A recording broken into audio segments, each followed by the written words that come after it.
Statistics.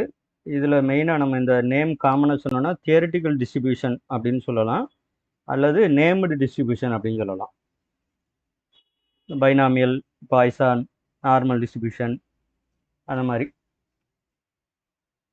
இன்னும் சொல்லப்போனால் gamma distribution, அந்த மாதிரி நிறையா இருக்கும். ஸோ நம்ம சிலபஸில் என்ன இருக்கோ நீங்கள் அதை மட்டும் ஃபோக்கஸ் பண்ணிக்கங்க. மென்ஷன் பண்ணாமல் சிலபஸ் கொடுத்துருந்தாங்கன்னா நீங்கள் ஆல்மோஸ்ட் எல்லாத்தையுமே பார்க்குற மாதிரி தான் இருக்கும், வேறு வழி இல்லை. ஒரு சிலபஸ்லேயே மென்ஷன் பண்ணியிருக்காங்க அப்படின்னா நீங்கள் கரெக்டாக அதை மட்டும் பார்த்தா போதும். மோஸ்ட்லி அதுக்கு வெளியிலேருந்து கேட்க மாட்டாங்க. பட் இது மாதிரி காமனாக போட்டாங்க, theoretical distribution, discrete distribution, continuous distribution அப்படின்னு மட்டும் இருக்குது அப்படின்னா நீங்கள் ஆல்மோஸ்ட் இருக்கிற எல்லாத்தையுமே பார்க்குற மாதிரி தான் இருக்கும். இன் பர்டிகுலர் கண்டிப்பாக மென்ஷன் பண்ணியிருந்தாலும் பண்ணலைனாலும் பைனாமியல், பாய்சான், நார்மல் டிஸ்ட்ரிபியூஷனுங்கிறது ரொம்ப ரொம்ப இம்பார்ட்டன்ட். கண்டிப்பாக அதுலேருந்து ரிப்பீட்டடாக கொஸ்டின் வரும். இதில் பென் அண்ட் பேப்பர் மெத்தட் அல்லது ஆன்லைனில் கால்குலேட்டர் இல்லாமல் இருந்தால் என்ன பிரச்சனை வரும் அப்படின்னா, ஒன்று அந்த டேபிள் கொடுக்கணும் அவங்க, அல்லது கொஸ்டினில் அந்த வேல்யூவை கொடுத்துடணும். அப்படி இருந்தால் மட்டும்தான் நம்மளால் அட்டன் பண்ண முடியும். எக்ஸாம்பிளுக்கு இப்போ e⁻2 அப்படின்னு வருது. ஈங்கிறதே ஒரு இரேஷனல் நம்பர். அப்போ e⁻2 வேல்யூவை நம்ம எக்ஸாம் ஹாலில் உட்காந்து கால்குலேட் பண்ண முடியாது. அப்போ என்ன பண்ணியிருக்கணும்னா, ஒன்று ஆன்லைனாக இருந்தால் கால்குலேட்டர், ஸ்க்ரீன் கால்குலேட்டர் இருக்கணும், நம்ம அதை யூஸ் பண்ணிக்கலாம். அப்படி இல்லைன்னா ஓஎம்ஆர் டைப் எக்ஸாமாக இருந்தால் கொஸ்டின் பேப்பரில் அந்த கொஸ்டின் பக்கத்தில் ப்ராக்கெட்லேயே அந்த வேல்யூ இருக்கணும். சிங்கிள் வேல்யூ கொடுத்துருந்தாங்கன்னா மோஸ்ட்லி அது வர மாதிரி தான் இருக்கும். அப்போ நீங்கள் அழகாக வந்து மிஸ்டேக் பண்ணால் கூட இதை யூஸ் பண்ணி ஆகணுமேங்கிறது வரலாம். சில நேரம் என்ன பண்ணுவாங்கன்னா, நம்மளை கன்ஃபியூஸ் பண்ணுறதுக்காக 2-3 வேல்யூ ப்ராக்கெட்டில் கொடுத்துருவாங்க. e⁻2, e⁻3, e⁻4. அப்போ தான் நமக்கு எது வருதுன்னு தெரியாது. அந்த மாதிரியும் கொடுப்பாங்க. ஸோ இந்த ஐடியா வந்து கொஞ்சம் ஞாபகம் வச்சுங்க. இதில் மெயினாக நீங்கள் பார்க்க வேண்டியது என்னென்னா, ஒரு டிஸ்ட்ரிபியூஷன் அப்படின்னா அதுக்கு ஒரு ப்ராபபிலிட்டி ஃபங்க்ஷன் இருக்கும். எய்தர் வந்து மெயினாக கவனிக்க வேண்டிய விஷயங்கள் நான் மேலோட முதல்ல சொல்லிடுறேன். இதை படிக்கும்போது நீங்கள் மெயினாக என்ன பார்க்கணுன்னா, ஒரு டிஸ்ட்ரிபியூஷனுக்கு ஏற்ற மாதிரி ஒரு டிஸ்ட்ரிபியூஷன் அப்படின்னு எடுத்துக்கிட்டோம்னா அதுக்கு ரிலேட்டடான ஃபங்க்ஷன், அதை ப்ராபபிலிட்டி ஃபங்க்ஷன் சொல்லலாம்.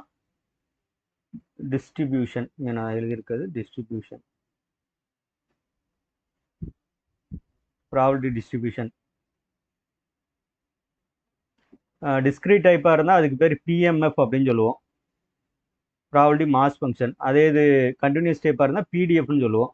இந்த ரெண்டும் கண்டிப்பாக தெரியணும். முதல்ல ரெண்டாவது என்ன தெரியணும்னா அதோட பேராமீட்டர்ஸ்னால் அது என்னென்னலாம் தெரிஞ்சால் அந்த வேல்யூவை கண்டுபிடிச்சிடலாம் அப்படின்னு சொல்கிறத நம்ம பேராமீட்டர்ஸ்னு சொல்கிறோம். இப்போ எக்ஸாம்பிளுக்கு பைனாமியல் டிஸ்ட்ரிபியூஷன் அப்படின்னு வச்சுக்கிட்டோம்னா, பைனாமியல் டிஸ்ட்ரிபியூஷன் அப்போ இதில் என்னென்ன வரும்னா n, p, q இந்த 3 தான் வரும். இதில் இந்த pக்கும் qக்கும் ஆல்ரெடி ஒரு ரிலேஷன் இருக்குது, p + q = 1ன்னு. அப்போ எனக்கு q தனியாக தேவைப்படாது. அப்போ இந்த 2 மட்டும் தெரிஞ்சால் போதும். இதுதான் என்ன சொல்கிறோம்னா பேராமீட்டர்ஸ் அப்படின்னு சொல்கிறோம். அதனால தான் எழுதும்போதே b of n, p அப்படின்னு சொல்கிறோம். ஓகேவா? இது தெரிஞ்சால் போதும், நம்ம கண்டுபிடிச்சிடலாம் அப்படிங்கிறது தான். அது மாதிரி பாய்சானாக இருந்தால் லேம்டா, e⁻−λ λ/x/x அப்படின்னு எழுதுவோம் இல்லையா?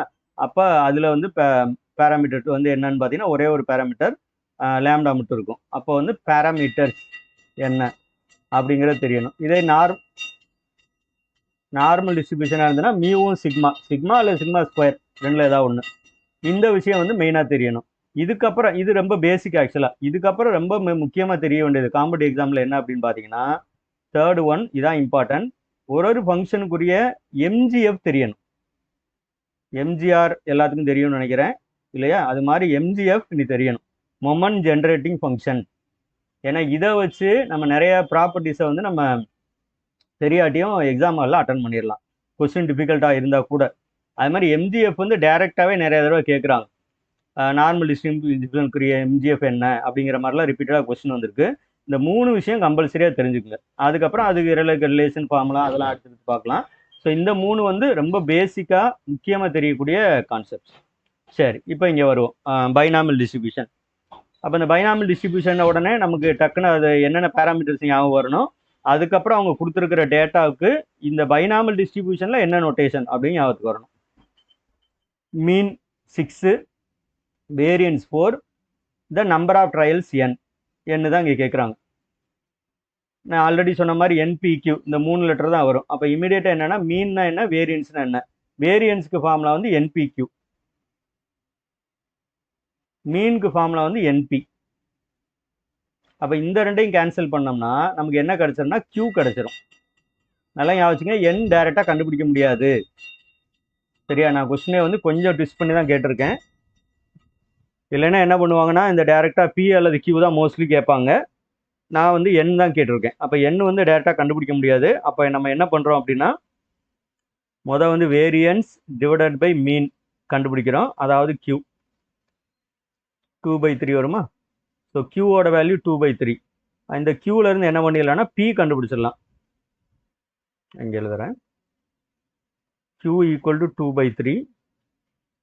நமக்கு P + Q 1 வரணும். அப்போ விச் இம்ப்ளைஸ் P ஈக்குவல் டுன்னு இமீடியட்டாக எழுதிடணும் 1/3.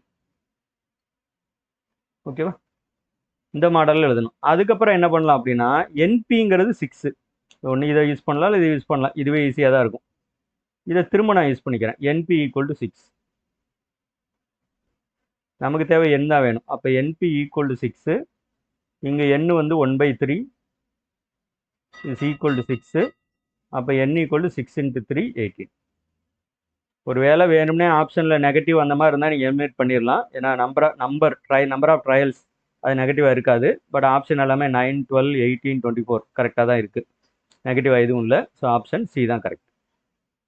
மாற்றி மாற்றி கேட்கலாம். வேரியன்ஸுக்கு பதிலாக ஸ்டாண்டர்ட் டிவியேஷன் கொடுப்பாங்க சம்டைம். ஏன்னா நம்ம டக்குன்னு என்ன பண்ணிடுவோம்னா அதை என்பிக்யூன்னு எடுத்துருவோம். அதனால் வேரியன்ஸாக ஸ்டாண்டர்ட் டிவியேஷனா அப்படிங்கிறது இந்த இடத்துல கொஞ்சம் கேர்ஃபுல்லாக இருக்கணும்.